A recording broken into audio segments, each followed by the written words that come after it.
प्रमिला और शंकर के बीच अवैध संबंध है, यह बात रामनगर थाने के लगभग सभी कर्मचारियों को पता था। मगर इन सब से बेखबर प्रमिला और शंकर एक दूसरे के प्यार में इस कदर खो गए थे कि अपने बारे में होने वाली चर्चाओं की तरफ जरा भी ध्यान नहीं जा रहा था। अक्सर इस बात को लेकर पति पत्नी के बीच झगड़ा होता था, मगर प्रमिला हर बार यही दलील देती थी कि लोग उनकी दोस्ती का गलत अर्थ निकाल रहे हैं। थाना प्रभारी जटिल केस के मामलों में या जहां महिला कांस्टेबल का होना बहुत जरूरी होता है, तभी उसे दौरों पर अपने साथ ले जाते हैं। थाने की बाकी महिला कांस्टेबलों को यह मौका नहीं मिलता है, इसीलिए वे लोग मेरी बदनामी कर रहे हैं। यही हाल शंकर के घर का था, मगर वे भी बहाने और बातें बनाने में माहिर थे। उनकी पत्नी रो धोकर चुपचाप बैठ जाती थी।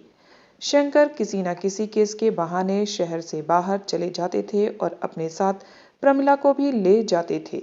अपने शहर में वे दोनों बहुत कम बार साथ साथ दिखाई देते थे, ताकि उनके अवैध प्रेम संबंधों का किसी को पता ना चले। लेकिन कहते हैं ना कि खांसी और प्यार कभी छिपाए नहीं छिपता, इनके साथ भी यही हो रहा था।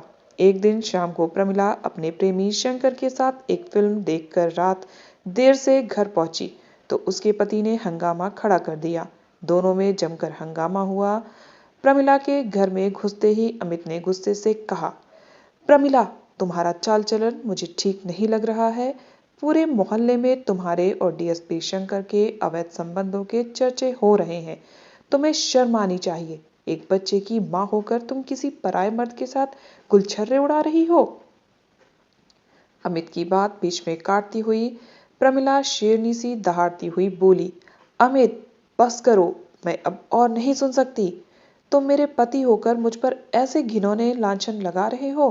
तुम्हें शर्म आनी चाहिए। मेरे और थाना प्रभारी के बीच दोस्ताने रिश्ते हैं।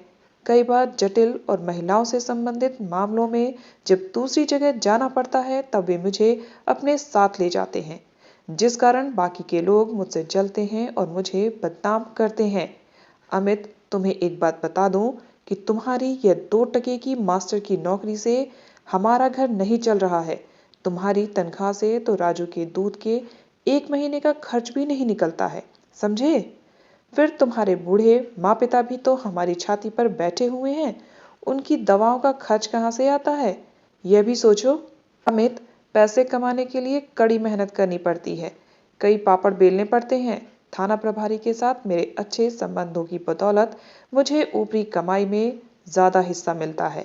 फिर मैं उनके साथ अक्सर दौरे पर जाती हूँ तो टीएडीए का मोटा बिल भी बन जाता है। यह सब मैं इस परिवार के लिए कर रही हूँ। तुम कहो तो मैं नौकरी छोड़कर घर पर बैठ जाती हूँ, फिर देखती हूँ तुम कैसे घर चलाते हो। अमित ने ज्यादा बात बढ़ाना उचित नहीं समझा। वह जानता था कि प्रमिला से बहस करना बेकार है। वह प्रमिला को जब तक रंगे हाथों नहीं पकड़ लेता, तब तक वह उस पर हावी ही रहेगी। अमित के बुजुर्ग पिता ने भी उसे चुप रहने की सलाह दी। वे जानते थे कि घर में अगर रोजाना कलह होती रहेगी तो घर का माहौल खराब हो जाएगा और घर में सुख शांति भी नहीं रहेगी। उन्होंने अमित को समझाते हुए कहा, बेटा अमित, बहू से झगड़ा मत करो। उस पर अगर इश्क का भूत सवार होगा तो वह तुम्हारी एक भी बात नहीं सुनेगी। इस समय उल्टा चोर कोतवाल को डांटने वाली स्थिति बनी हुई है। जब उसकी अक्ल ठिकाने आएगी तब सब कुछ ठीक हो जाएगा। बेटा, वक्त बड़ा बलवान होता है। आज उसका वक्त है तो कल हमारा भी वक्त आएगा।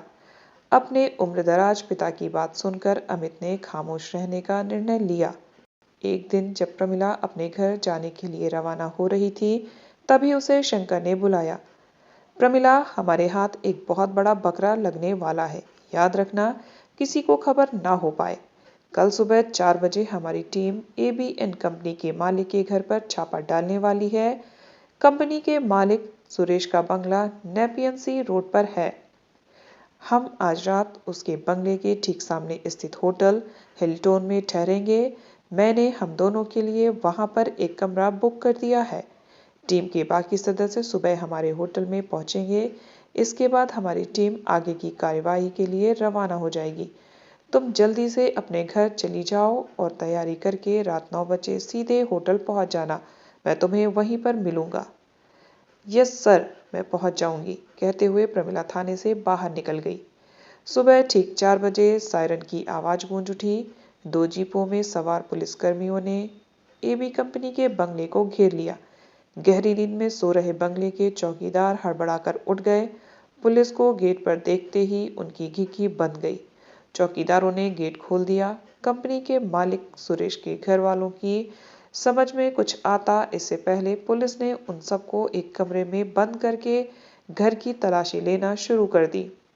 प्रमिला को सुरेश के परिवार की महिला सदस्यों को संभालने का जिम्मा सौंपा गया था। करीब 2 घंटे तक पूरे बंगले की तलाशी जारी रही। छापे के दौरान पुलिस ने बहुत सारा सामान जब्त कर लिया। कंपनी का मालिक सुरेश बड़ी खामोशी से पुलिस की कार्रवाई को देख रहा था।